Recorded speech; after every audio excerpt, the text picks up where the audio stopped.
Welcome to Kaiser Watch with John Kaiser. I'm your host, Jim Goddard. John, what's coming up on today's show? Jim, we're going to talk about the final results for Brunswick's drilling at the Mirage lithium project in the James Bay region, plus a surprise development involving two former favorites, P2 Gold and Eskay Mining. What does Brunswick Exploration have planned for Mirage now that the final drill results are out? Jim, the stock is down because Brunswick hasn't really told us. They started drilling in January, and they drilled a total of 35 holes, building on the 36 holes that they drilled last year. And their first press release came out on April 25th, and they had two more, and the last one just came out this week. Now, there are about seven holes, seven or eight holes that are not reported at all. Each press release was presented as a fragment where they just showed the tables for the holes represented. The maps would only list the numbers of the holes that were featured in this in the press release.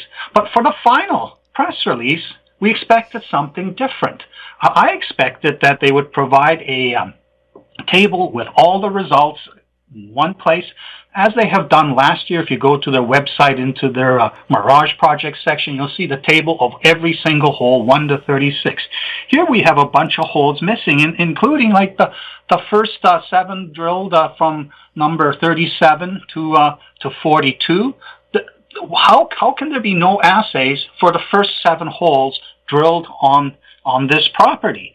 I've spent some time and got together all the old plans views that they had and created a map showing where every single hole, adding the labels to the holes, and also circling the ones for which we have no assay results.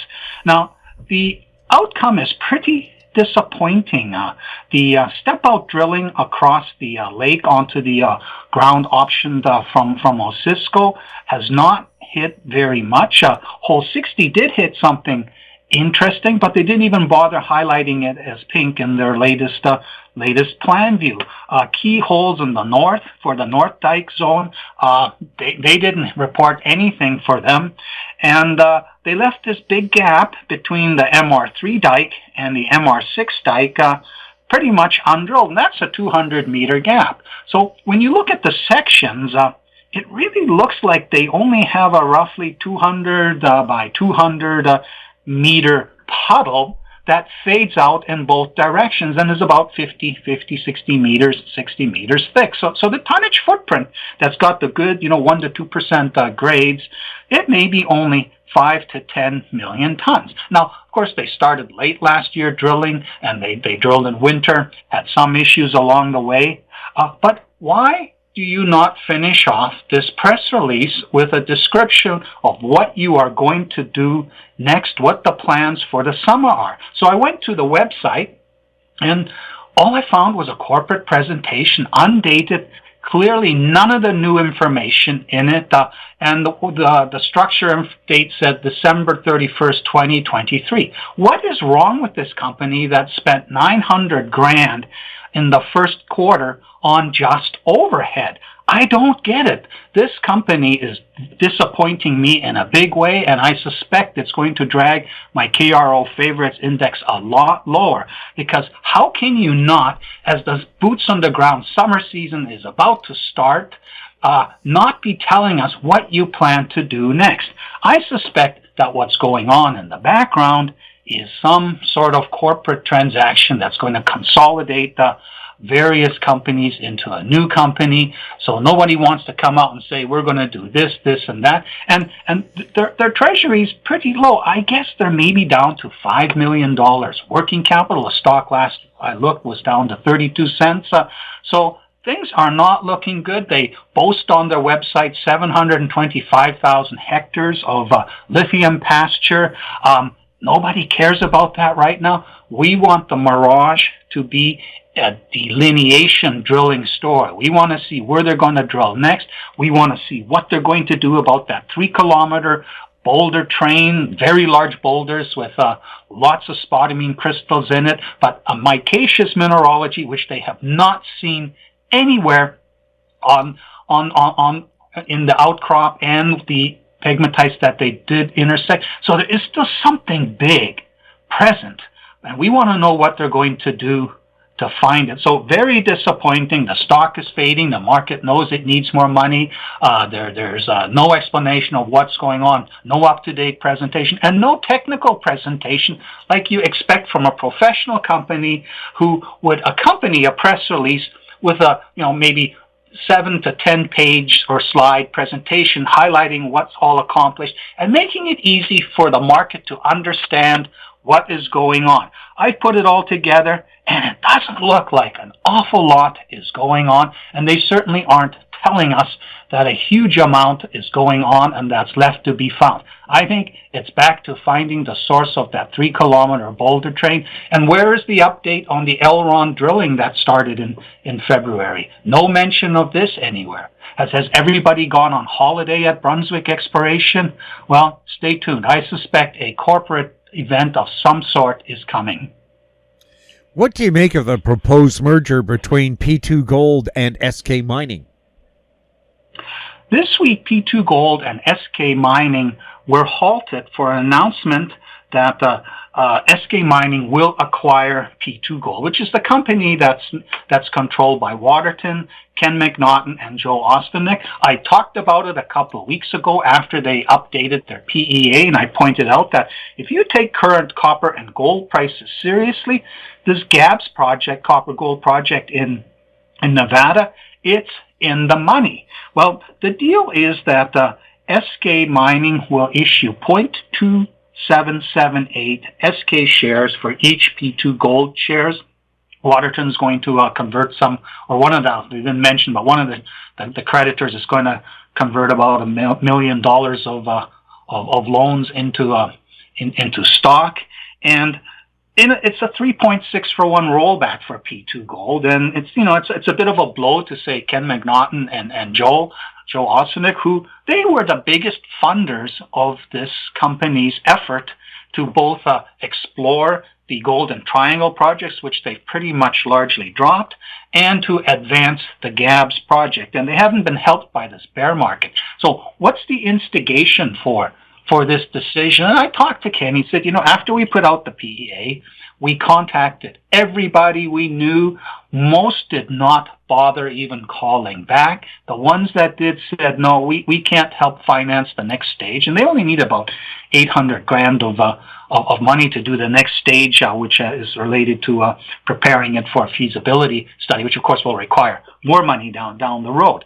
And they just realized, wow, we can't move this forward. This market is so bearish. There's no money in it, and the summer doldrums are here, and the appetite is gone. So Eskay Mining itself, the biggest shareholders are Crescat with about 32 million shares, and Gord McMahon and Mac Balcom, they own about 29 million shares. It doesn't have much money left either. Over $100 million has been spent on the Eskay Quarry project in the Golden Triangle. There's smoke all over the place, but finding another Eskay Creek-style deposit has eluded all these efforts. Now Bruce and Ken and Joe, they had their big score with the Pretium Resources and the Bruce Jack project, which is to the northeast of this and now owned by Newcrest. Or Newmont, I should say, after that it got acquired too. And so they're very familiar with the Bruce Jack style mineralization in that area. And John DeDecker's been running the programs for the last few years, and while he gets smoke and sometimes he gets high grade, but the high grade never really hangs together, he hasn't really found a classic seafloor VMS system such as Eskay Creek. And the stock, I gave up on it as a favorite a couple of years ago when it wasn't coming through. And I don't even think I repeated it as a bottom fish for this year because they basically run out of money, but it was still languishing in that sort of 30 cent range. Now, what this merger does, and I think we're going to see a lot more of this happening as the grimness of this bear market really sinks in. So Eskay Mining is an exploration play with a very sexy location, and P2 Gold is basically an advanced copper gold play, which needs the current gold and copper prices to become long-term reality without further cost escalation. And it's an optionality play, and you can talk about numbers in the ground. Eskay Mining, well, after spending so much money, how many more times can you rally the shareholders or investors out there to get excited about the next drill program? So what this merger does is it gives Eskay Mining an asset that is advanced, that is in the money if you take the current metal prices seriously. If we end up with gold at 3,000 or better, well, then it becomes really, really in the money. And what P2 Gold gets, they get access to that project. And when I talked to Ken, he said, that's a lot of work been done there. And the VMS model just isn't really working.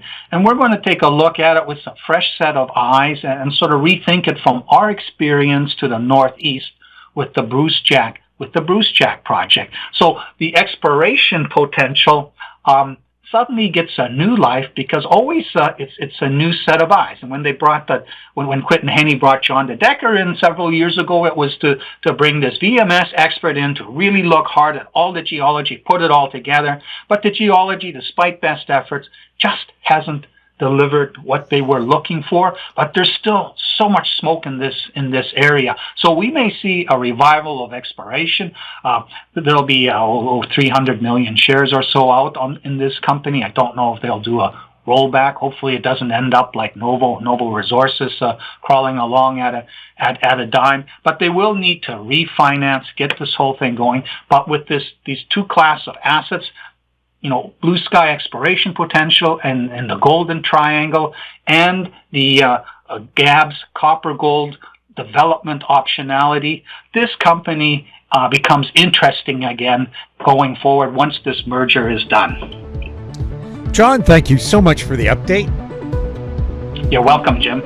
I'm Jim Goddard. We've been speaking with John Kaiser. Comments made on Kaiser Watch are an expression of opinion only and should not be construed in any manner whatsoever as a recommendation to buy or sell any financial instrument at any time. Archived online at kaiserresearch.com.